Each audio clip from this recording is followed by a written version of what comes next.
Tuluyan na ngang tinanggalan ng lisensya na makapagdala ng armas ang driver sa viral video na nanakit at kinasahan ng baril ang isang siklista sa Quezon City kamakailan. Ito ang kinumpirma ngayon ni Philippine National Police Civil Security Group Director Police Brigadier General Benjamin Silo Jr. Ayon kay Silo, maliban sa license to own and possess firearms, kansilado na din ang firearms registration at permit to carry firearms outside residence ni Wilfredo Gonzales. Kung inyong matatandaan, naging viral ang pambabatok sa isang siklista at kinasahan pa ito ng baril sa road rage na nangyari na nakuhaan ito ng video at naging viral sa social media. Sa kanyang FB post ni Attorney Raymond Forton na isa ding siklista, willing itong tumulong sa biktima at dito naikwento pa ng siklista ang nangyari at siya pa di umano ang nagbigay ng 500 pesos dahil nagasgas daw ang kotse. Dagdag pa ng siklista, ginawan pa nila ng yupi yung kotse na di ko naman ginawa. Ika nga, fabricated evidence. Paliwanag pa ng siklista, ikaw, kaya mong mayupi ang bubong ng kotse na nasa bike ka tapos nasa left side pa.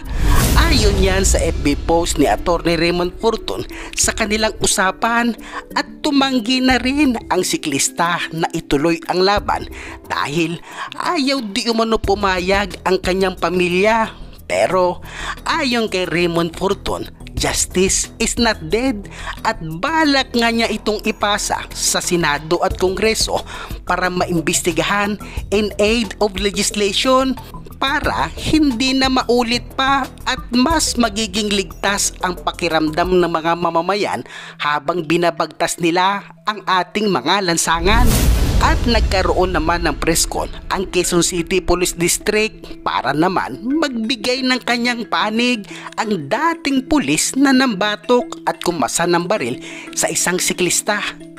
Ayon kay Gonzales, nagkapatawaran na di umano sila ng siklista at may hawak di umano siyang kasunduan dito. Agara pumunta sa QCPD para ipaabot ang aking panig. Ang insidente ito ay nangyari noong August 8, bandang alas 6 ng hapon sa Quezon Avenue, malapit sa Welcome Rotonda. Pagkatapos ng konfrontasyon na nakita ko sa viral video, ako at ang aking siklista ay pumunta kami sa police station kung saan kami ay nagkausap, nagkapatawaran at nagkasundo. Kalimutan ang nangyari. Kami ay gumawa ng nakasulat na kasunduan at ang kopya ay hawak ko ngayon. Subalit bilang respeto sa kanya ay hindi ko po muna ilalabas sa media ang nilalaman nito habang wala pa siyang pahintulot na ayon sa aming kasunduan na tapos na ito. Sa oras ng iyon, napagtanto ko na isang umalian na inilabas ko at pinasa ko ang aking baril. Kahit na ito ay hindi ko naman itinutok sa kanya. Dahil dito, voluntaryo kong iniwan ang aking baril sa police station upang malinaw kung mapag-isipan kung gusto ko pang mag-ari ng baril sa hinaharap o hindi na.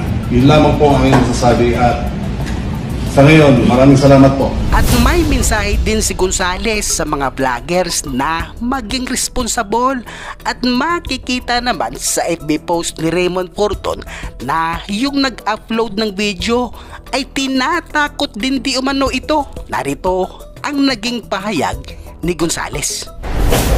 Ang pakiusap ko lang po sana, kasi masyado na po tayo sa social media ngayon.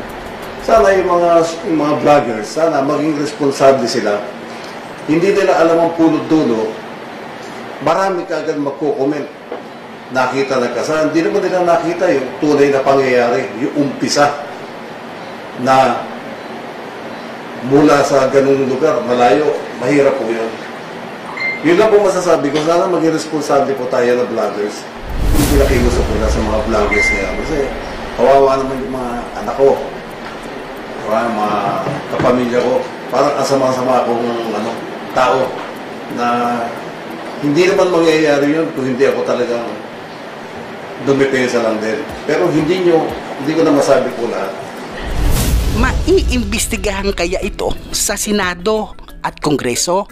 Ang tanong, bakit kapag medyo angat sa buhay ay nabibigyan pa ng preskon? Paano naman ang mga maliliit na tao at naaapi? Sa Senado at Kongreso na lang ba natin sila maririnig?